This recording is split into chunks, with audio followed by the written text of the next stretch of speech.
sobre el trasvase cultural al inglés de Tío Conejo Comerciante, como más cercanamente conozco yo a la investigación, Tío Conejo Bilingüe. Bueno, en primer lugar, esta investigación se realiza gracias al proyecto C5026, Recursos Lingüísticos y Discursivos en la Traducción Literaria Costarricense. En general, la mayoría aquí somos de Costa Rica o hemos escuchado hablar de Carmen Lira, porque me han escuchado hablar a mí antes y ya he hecho varias presentaciones de Carmen Lira. Sabemos que bueno, es una escritora muy importante en Costa Rica y Cuentos de mi tía Panchita se considera como un texto fundacional de literatura infantil y parte del canon literario costarricense. En esta ocasión en particular me centro en un cuento que es Tío Conejo Comerciante. Para aquellos que nos hemos ya distanciado un poco de nuestra niñez, les recuerdo que este cuento tiene 5 participantes: tía Cucaracha, tía Gallina, tía Zorra, tío Coyote y tío Tirador, a cada uno de los cuales tío Conejo le vende una fanega ahí que ahorita vamos a comentar, ¿verdad? Y luego se aprovecha de la cadena alimenticia para no tener que entregarla y aumentar las ganancias.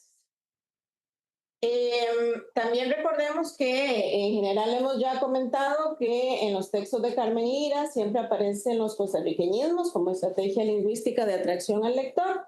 Y en esta ocasión, porque en realidad es muy difícil hacer eso con literatura costarricense, vamos a poder contrastar la versión de 2 traductores, porque en realidad la traducción de literatura costarricense es muy limitada. La mayoría se encuentra en antologías y las antologías no dicen en el título, aquí viene un cuento de Carmen Lira, sino que hay que buscar y buscar. Es muy, muy difícil dar con ellas, requiere mucho tiempo y la verdad que suerte también. Bueno, vamos a empezar con la autora, digamos, que es desconocida para quienes me han escuchado hablar antes. Sin embargo, digamos, a mí me sorprendió la trascendencia que tuvo esta traductora en su época.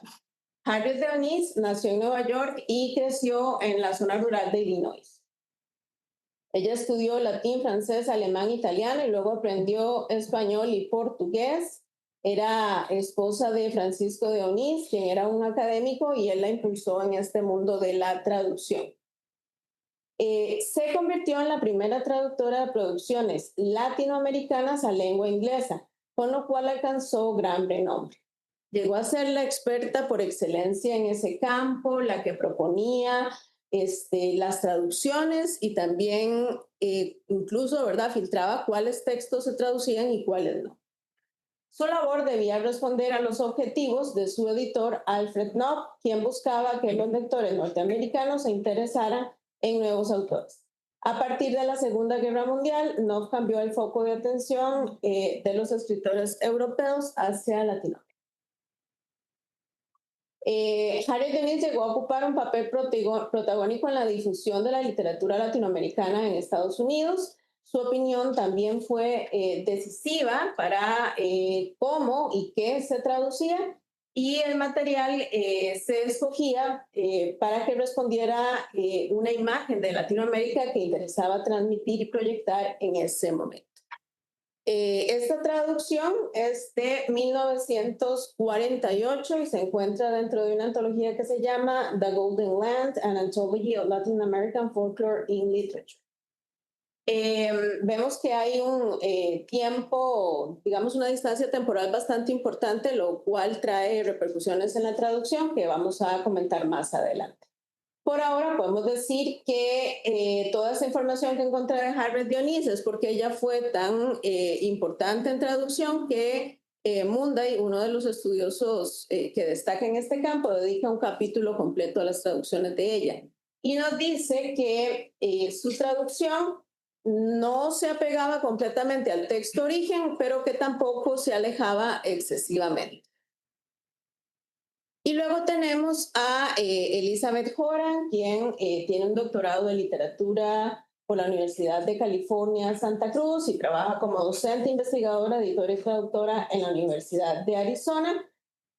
También podemos ir contrastando también dónde se encontraron estos textos, porque eso ya nos va dando, digamos, indicios de la forma en la que pudo ser traducida y también los momentos, ¿verdad? Este otro texto, vemos que hay una distancia temporal bastante significativa, uno, y dos, que este cuento lo estoy extrayendo de un libro que está completamente dedicado a Carmen Lira. O sea, es una persona que estudió, quiso ahondar y que en la introducción de este libro enfatiza que Carmen Lira fue una escritora de resistencia y que ella quiere mantener esa resistencia en las traducciones. También tenemos que pensar que ha habido toda una evolución de los estudios culturales que van influenciando la forma en la que se traduce. Ok, bueno, existen muchos textos, ¿verdad? Anteriores que han estudiado lo que vamos a estudiar hoy, que son los culturemas o algún otro aspecto de literatura costarricense y demás, pero me quiero centrar ahorita en Vargas Gómez, quien estudia la traducción de literatura costarricense en cuentos y en antologías y nos dice que usualmente cuando los cuentos aparecen en antologías, que es la forma usual en la que aparecen las traducciones, son traducciones aisladas. Entonces, que esa función de puente que usualmente tiene la traducción a veces se convierte en una especie de embudo que va filtrando lo que se traduce, lo que no y cómo. Bueno, en cuanto a la fundamentación teórica, vamos a iniciar con los conceptos y la relación entre lingüística y cultura. Edward Taylor nos define cultura como un todo complejo que incluye sabiduría, creencias, arte, moral, leyes, costumbres y cualquier otra capacidad para ser miembro de una sociedad. Interesante acá que tanto Molina, Coserio como Everett funden el lenguaje con la cultura, ¿verdad? Nos dice, por ejemplo, Coserio que el lenguaje es una manifestación en sí misma de la cultura y Molina que el lenguaje no solo es parte integral de la cultura, sino que es la condición que lo hace posible. Como les dije, me centro en lo que se llama culturemas. ¿Qué son los culturemas? Aquí hay dos definiciones, la de Vermeer y la de Molina, pero ambas son como un poco complicadas de entender, entonces es más sencillo decirlo con, digamos, con mis propias palabras. Eh, Determinadas palabras, ¿verdad? Nacen en el seno de una sociedad y pues ahí viven felices hasta que en algún momento dado hay que traducirlas a otra lengua y cuando uno las intenta vertir es que se da cuenta que esa palabra no existe en la otra cultura, entonces uno detecta como vacíos entre una lengua y otra. Esos son básicamente los culturales. Sobre el contexto de la situación, recordemos a Malinowski, quien era, ¿verdad?, una de los teóricos que influyó a Halliday. Malinowski trabajaba en las Islas Trobriand con personas del lugar, ¿verdad? Él era funcionalista antropológico y cuando iba a reportar sus estudios, siempre identificó que no era suficiente simplemente transmitir lo que se dijo, porque no se entendía si no contaba también cómo se dijo, quiénes eran los participantes y otras cualidades, ¿verdad? Entonces de ahí nació el concepto de contexto de la situación, el cual después Firth ahondó más, dividiéndolo en participantes, acciones y las intenciones del discurso. De estos dos antecedentes, entre otros, ¿verdad? Surge la gramática sistémico-funcional y Halliday entonces nos establece una escala de instanciación en donde el nivel superior tenemos el contexto de la cultura y en el nivel inferior el contexto de la situación que se divide en campo, tenor y modo, que son las acciones participantes y la estructura del mensaje. En cuanto a la división de culturemas, los vamos a dividir en medio natural, como la flora y la fauna, patrimonio cultural, como personajes, dice aquí, reales o ficticios, entre otros. Cultura social, saludos, despedidas, y cultura lingüística, refranes, frases hechas, términos coloquiales o dialectales, entre otros. En cuanto a los métodos de traducción que vamos a utilizar para brindar una interpretación global a cómo se acercó, digamos, el texto a lengua inglesa, vamos a utilizar estos dos términos que provienen de la teoría de Venuti. Venuti nos habla de la extranjerización como el polo que se acerca más a la cultura origen. Va a intentar dejar huellas en el texto de la cultura de la cual viene el texto. Entonces eso se logra, por ejemplo, con préstamos puros o naturalizados, calcos, traducción literal, ¿verdad? Hay un debate ahí, ¿verdad?, sobre cuáles otras se pueden incluir, pero esas tres por excelencia. Y la llama Venuti es una resistencia ideológica, sending the reader abroad. ¿Qué significa eso? Que usted está leyendo, dice de repente, o sea, el texto fluye en inglés, dice conserva. Entonces si usted, digamos, continúa con dudas sobre qué la conserva, tiene que irse de ese texto a buscar, a indagar sobre esta cultura de la cual viene. Y la domesticación, por el otro lado, se centra en la cultura meta, y Venuti la define como una reducción etnocéntrica del texto extranjero, bringing the reader back home. En ese caso no hay que preocuparse de ir a buscar ningún diccionario, ni Google, ni ChatGPT, ni nada, porque el texto mismo me lo da todo ahí, y si hay algo que dice conserva, o lo quitan o lo adaptan y ponen alguna otra llama o algo así más general. Ok. La domesticación se realiza sobre todo con modulación, adaptación y creación discursiva. Adaptación significa cambiar el símbolo cultural, y creación discursiva como un equivalente momentáneo, casi que proponer, ¿verdad?, algo para llenar ese vacío en ese momento. Obviamente va a haber una cantidad de formas intermedias, ¿verdad? Porque el objetivo de traducción no es simplemente inclinarse a un lado y al otro. O sea, el objetivo en realidad es traducir el texto, decirlo en la otra lengua. Pero dentro de estas formas intermedias, me gustaría recalcar que la amplificación se define por Molina y Hurtado como cuando yo mantengo la palabra y luego la explico. Por ejemplo, conserva, eso es miel que se realiza con tal y tal o algo así, o algo chiquitito, pero una explicación adicional. Entonces, al conservar el término en la lengua origen, para mí se conecta más, bueno, para mí y para varios autores, ¿verdad? Lo que pasa es que hay como autores que dicen por un polo y por el otro, entonces tuve que decantarme con algunas, ¿verdad? La amplificación yo la conecto más con la extranjerización, y la generalización significa como usar un hiperónimo, pero si estamos hablando de información dialectal sería como recurrir a la lengua estándar. Entonces eso genera textos mucho más neutrales, entonces se va más a la domesticación. Y la elisión también depende mucho del contexto, ¿verdad? Porque simplemente podría considerarse un elemento innecesario. Pero si es necesario o si es una información ahí cultural importante y se omite, pues estaríamos, digamos, debilitando culturalmente.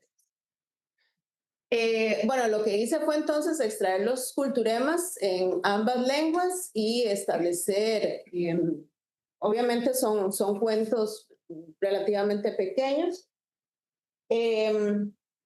Podemos ver vamos a empezar con Joran, que es la que se vincula con la extranjerización, y podemos ver puntos más altos en Joran, en la descripción y en el calco. Recordemos que el calco se vincula más con la extranjerización. Y Deonis, adaptación, totalmente domesticación, y equivalente acuñado. El equivalente sí es una técnica mucho más neutral. Bueno, vamos entonces a empezar a a discutir los resultados. Resulta que esta diferencia de la cual les hablo de extranjerización y de domesticación es evidente en dos puntos claves del texto. Y esos dos puntos claves están en el título del cuento. O sea, como la macroestructura discursiva que nos decía Van Dyck y todo lo demás, pues en esos dos puntos es donde están las diferencias más importantes de traducción. Tío, conejo, ¿verdad? El culturema con los nombres de los personajes y la transacción comercial, como veremos en un momento. En primer lugar, ¿verdad? Los personajes, en este caso ficticios, vamos a reconocer entonces a Tío Conejo y a sus amigos o víctimas como culturemas. Horan intenta aproximarse, digamos, lo máximo posible al texto origen utilizando un calco. Y podemos ver que la palabra tío se traduce tal cual, ¿no? Uncle y tía. Dionys utiliza Brer Rabbit y Sis.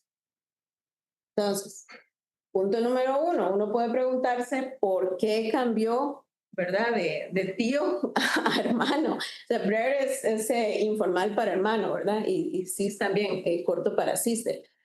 ¿Por qué cambió eso y por qué ahora yo estoy diciendo que eso se inclina hacia la lengua meta y hacia la cultura meta? Bueno, resulta que para 1881 salió el libro en Estados Unidos que se llamaba Uncle Remus Stories. Uncle Remus, básicamente esto era un cuento, un libro de cuentos infantiles, para que ya les vaya sonando familiar, en donde el escritor Joel Chandler Harris proponía un narrador ficcional que se llamaba Uncle Remus. Exactamente lo que hace Carmen Lira, propone una narradora ficcional que se llama la tía Panchita. Cuando Dionís va a traducir tía Panchita, ahí sí utiliza Aunt Panchita.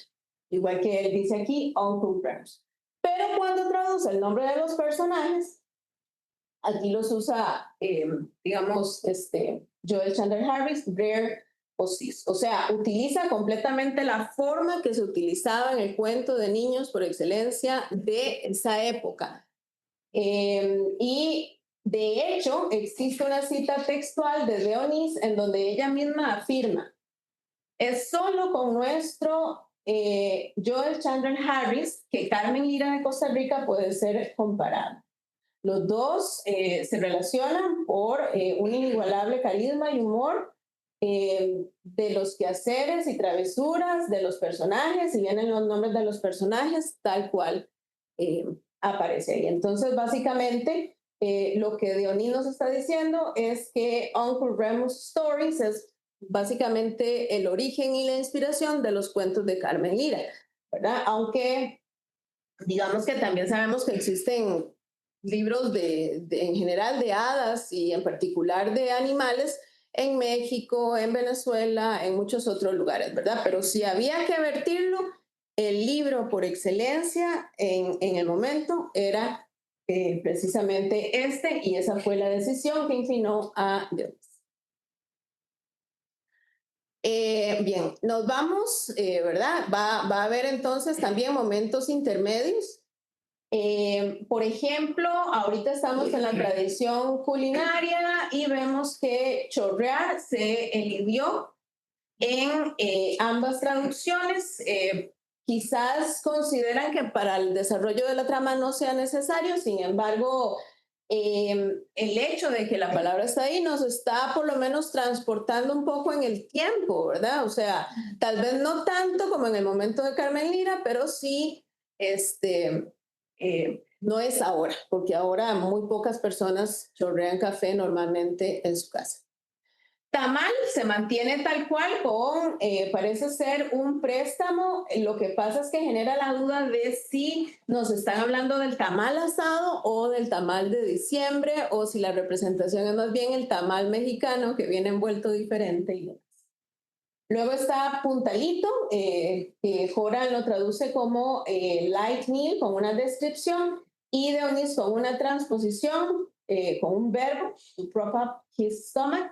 Y acá abajo también vemos esa inclinación de Joram más hacia el texto origen con la traducción que le dio a Conserva de Chiverre.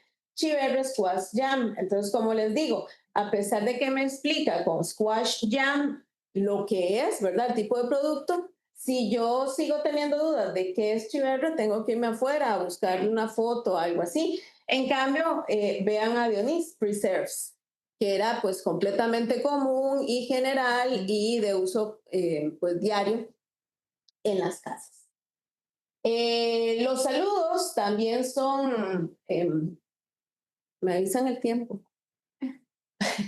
Los saludos también son considerados como culturemas y en este caso podemos ponerle atención a dichosos ojos, en donde Joram lo hace de una manera más general, great to see you, y Dionís como que sí intenta mucho más y reconoce en el texto de Carmen Lira esta diversidad lingüística e intenta recuperarla mucho con unidades fraseológicas.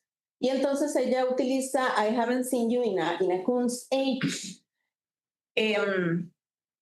Básicamente el significado es el mismo, que no te he visto en mucho tiempo, ¿verdad? Lo que pasa es que esa palabra kun actualmente es un poquito controversial, ¿verdad? En Estados Unidos porque recordemos que a la población afroamericana despectivamente se le llamaba kun o raccoon. Entonces, digamos que eso se trajo abajo por completo la popularidad de esta unidad fraseológica.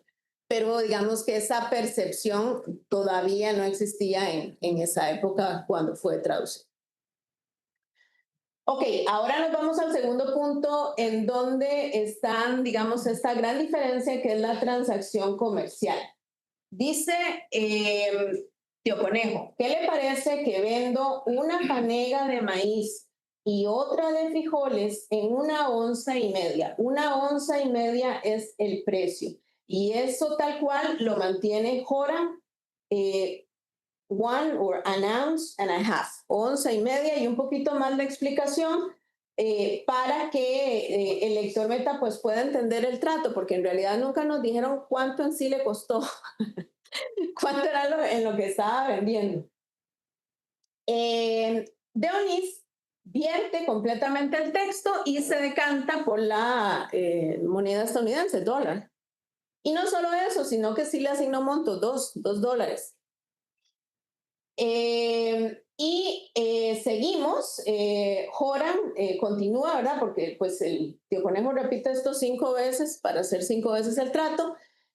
Joram continúa, Harriet Dionís utiliza generalización como money y al final, habiendo estafado, digamos, a 5 personas, bueno, al hombre no, porque al hombre sí se lo llevó, a todos, pero el hombre, yo creo que el hombre sí se metía en problemas y lo estafaba.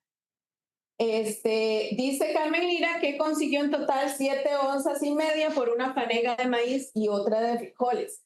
Joram no se complica y nada más dice several times over. Harriet Dionís, por el contrario, continúa con los dólares, pero el problema es que tradujo literalmente la información numérica que venía acá, $7.50.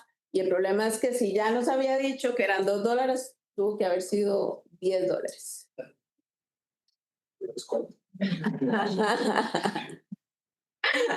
Alguien le amarró el perro. Bueno, pasamos a interjecciones. Las interjecciones también generan, digamos, muchas dudas en traducción debido a la especificidad, ¿verdad? Por ejemplo, aquí estamos viendo upe y adiós, muy específicas de Costa Rica. Achará sí cuenta con un equivalente acuñado, guarapiri, pero por supuesto que se nos va pues perdiendo esa esencia, tanto que podemos derivar de la palabra achará. Ahora, del léxico popular, ya para ir cerrando, solo me voy a referir a esta palabra pasmarse. Dice tía Cucaracha que estaba tostando café, salió cobijándose con un pañuelo para no pasmarse. Esta palabra ya de por sí es complicada, es bastante complicada porque no aparecen acepciones bueno, sí aparecen acepciones, pero no exactamente el contexto que nos está indicando acá Carmen Lira. No logran condensar la situación que manifiesta en el cuento, pero tal vez la definición que se acerca más es la de la DRAE, enfriar mucho o bruscamente. Y también combinado con el DIAM, ponerse descolorido a alguien por enfermedad, básicamente es como para evitar que le entre a uno un aire, una cuestión así. Ambas reconocen esa dificultad y entonces traducen por medio de descripciones. Si vemos la intención de Joran de plasmar esa dificultad de significado del texto, y eso lo hace con una descripción bastante grande. Y por último, las unidades fraseológicas, está esta haciendo zorro. Haciendo zorro la traduce Joran como being foxy enough, that is, she was playing dumb. Utiliza un equivalente, pero siente que le hace falta la información del juego de zorro, te zorro haciendo zorro, y entonces se introduce ahí lo de being foxy enough. En cambio, Joran utiliza playing possum. Es interesante que en inglés existe una unidad fraseológica con el mismo significado y que utiliza como fuente el mismo animal, porque recordemos que ese zorro del cual nos está hablando la unidad fraseológica en español remite al comportamiento del zorro pelón, de acuerdo con Agüero. Y por último, el sepulcro blanqueado. Ese sepulcro blanqueado proviene de Mateo 23, 27, 29 y fue originalmente empleada para referirse a una persona que luce agradable por fuera, pero es corrupta por dentro. Joran la traduce con un símil, ¿verdad? As white and silent as a tomb. Y Deonis la traduce con un equivalente total, que parece una traducción literal, pero si nos vamos al diccionario en inglés, sí existe como unidad fraseológica y lo hace porque el origen de esta unidad fraseológica es bíblico. Y entonces podemos ver que el contraste de la traducción de este cuento infantil nos da indicios importantes de la diferencia histórica, ¿verdad? Porque también la domesticación era la tendencia que existía en el momento en el que Joran hizo su traducción, y eran las expectativas del público meta frente a una versión mucho más apegada al texto y más actual y más específica, digamos, para el uso del léxico de Carmen Lira, de Onís, cada una adecuada al tiempo, al lector meta y a los requisitos editoriales. Muchas gracias.